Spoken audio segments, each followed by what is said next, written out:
Yan guys, binababa na ng dalawang excavator yung ating dalawang tie rod. Yan ang pambaba natin guys, excavator. Dadalhin dito na sa baba. Sa baba. Yan, ganyan ang sistema ng pagbaba ng ano guys, tie rod. Yung dalawang excavator na bumubuhat. Yan, dahan-dahan lang guys ang pagbaba. Ayan, pero kaya naman natin yan.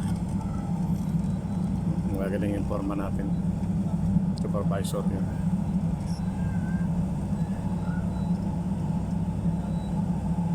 Yan guys, ganyan ang pagbaba ng ating ng tie rod.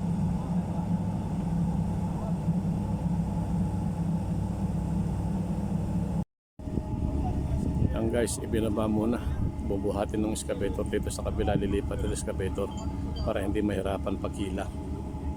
Yan, lilipat na excavator dito sa kabila guys, dito sa ibabaw. Yan, binibigyan ng instruction ng ating supervisor. Yan. Ito guys, ito na yung position niya ngayon. Ay, baba na siya. Yun yung sa excavator na doon. Bubuhatin niya na doon guys. Yan. Ganyan lang kasimple yan guys, medyo mahirap pero kayang-kaya natin. Yan na, bubuhatin na excavator. Yan guys, bubuhatin na niya.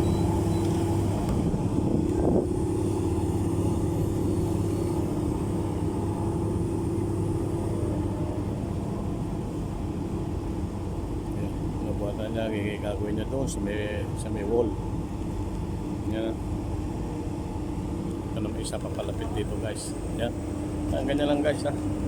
Ilidiretso natin yan, idudugtong natin dito yan, dito sa wall na yan.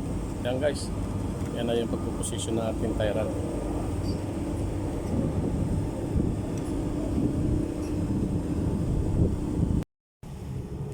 Yan guys, isinasalpak na natin doon sa dulong wall yung ano niya, yung pinakapuno doon. Nilalagay natin, ibinobolt na natin guys ha. Yan, buhat ng dalawang excavator natin. Nailagay na natin doon sa kabila and then idudugtong natin dito yan. Ito yan. Yun, ito lang excavator natin ang bubuhat. Ipinipix yung bolt doon sa kabilang wall. Yan. Lagay nere. Yan, nakapix na siya rito. So pag na-fix doon, dito naman natin idudugtong yung tie rod natin. Yun.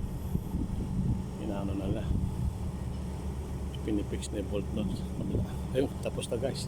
So idutugtong na natin dito yan. Ayan guys, nagdudugtong na tayo doon sa dulo. Dinugtong na natin yung dalawa.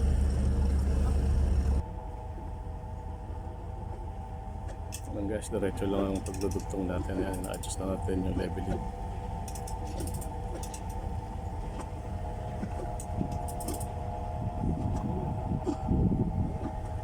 Guys dire-diretso lang yung pagdudugtong natin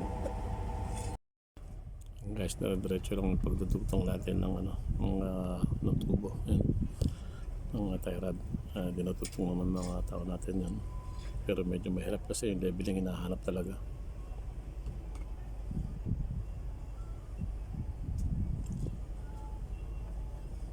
Guys, nile-level nila kasi pag hindi siya level, hindi papasok yung nuts yung nut. Kaya dapat level. Yan, hinahanap na yung level. Pag na-level na yan, maganang ikutin yung nut. Ang guys, dire-diretso lang pag-level natin ng tie rod para makapasok yung nut.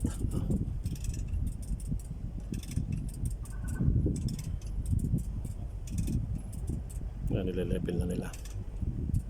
Kinukuha yung tamang level ng tie rod.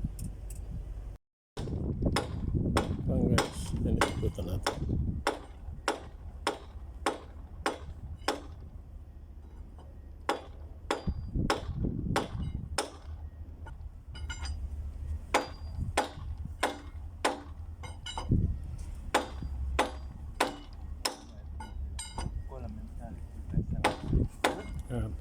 Hinahigpitan natin guys, hinahigpitan natin yung level na siya, malog na.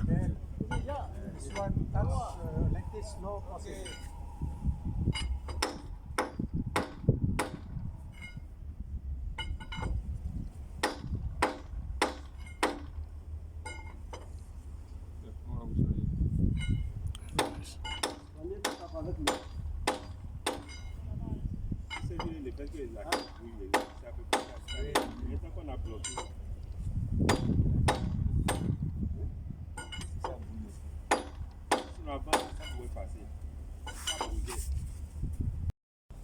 Yan guys, na-adjust na natin doon yung nut.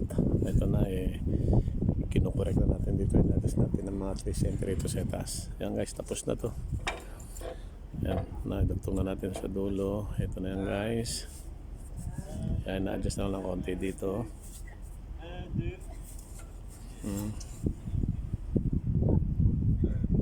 Yan guys, tapos na. Na-ayos na natin lahat. Ito ngayong araw na to, isa lang yung natin guys kasi walang space. Ayun, huhukayin pa yung cable.